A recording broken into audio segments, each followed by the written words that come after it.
आज हम जो एक्सपेरिमेंट परफॉर्म करने वाले हैं वो है to write a program to arrange an array of data in ascending order. तो असेंडिंग ऑर्डर होता क्या है? बढ़ता हुआ क्रम। पहले सबसे छोटा, फिर उससे बड़ा, फिर उससे बड़ा, फिर उससे बड़ा। जैसे कि हमने यहाँ पर 5 डेटा लिए हुए हैं, 21, 32, 12, 10 एंड 02। 10 नहीं है, ये 18 है एंड 02।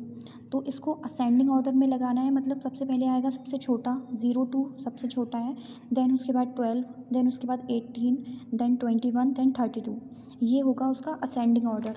तो इसके लिए हम सबसे पहले इसकी प्रोसेसिंग जानते हैं। तो ये है, जैसे कि एक डेटा है 5, 1, 4 to 8।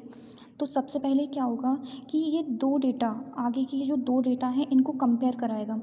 5, 1 है तो इन दोनों को कंपेयर कराएगा। इसमें से जो छोटा होगा वो आगे आएगा और जो बड़ा होगा वो पीछे रहेगा।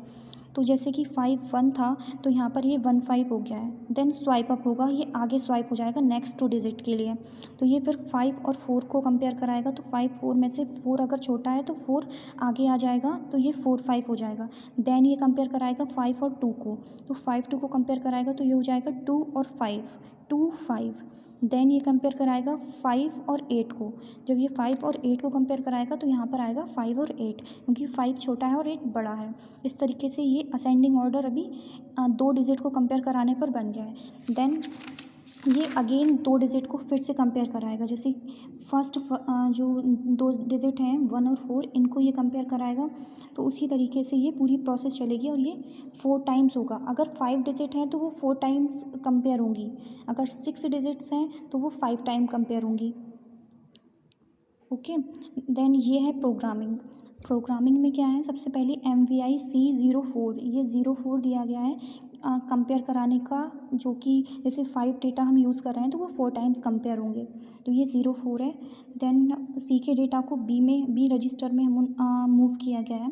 देन LXI H 2500, जो H रजिस्टर पेयर है उसकी 2500 लोकेशन पे हम फर्स्ट वाले डेटा को डालेंगे। देन मेमोरी का जो डेटा है 2500 का, उसको एक्यूमुलेटर में मूव कराया गया है। देन इंक्रीमेंट किया गया है, जिससे 2501 हो जाएगा ये। उसके बाद एक्यूमुलेटर में जो है 2500 का डेटा है और मेमोरी लोकेशन में 2501 का डेटा है। तो ये उन दोनों डेटा को कंपेयर कराएगा। उसके बाद ये स्वाइप अप का है। स्वाइप अप के लिए 2011 लोकेशन दी गई है। देन उसके बाद फिर से ये अगेन सेकंड डेटा के लिए फिर से वही है कि मेमोरी के डेटा को डी में डाला गया है, एक्यूमुलेटर के डेटा को मेमोरी में। देन उसको डिक्रीमेंट कराएंगे। डिक्रीमेंट यहाँ पर क्यों कराया गया है, क्योंकि पहले हमने फर्स्ट 2 डेटा को कंपेयर कराया था, लेकिन उसके बाद हमें नेक्स्ट 2 डेटा को कंपेयर कराना है। तो हमें लास्ट डेटा मतलब आगे का डेटा तो हमें मिल ही जाएगा, लेकिन जो उसके पीछे का डेटा है उसके लिए हमें उसको डिक्रीमेंट कराना पड़ेगा, क्योंकि हमारा जो प्रोग्राम है वो आगे की लोकेशन पर पहुंच गया है इंक्रीमेंट कराने के बाद 2501 पे, इसीलिए ये डिक्रीमेंट कराया गया है। देन अगेन वही है, इंक्रीमेंट कराएंगे, डिक्रीमेंट कराएंगे, उसी तरीके से ये प्रोग्राम हमारा फिनिश होगा।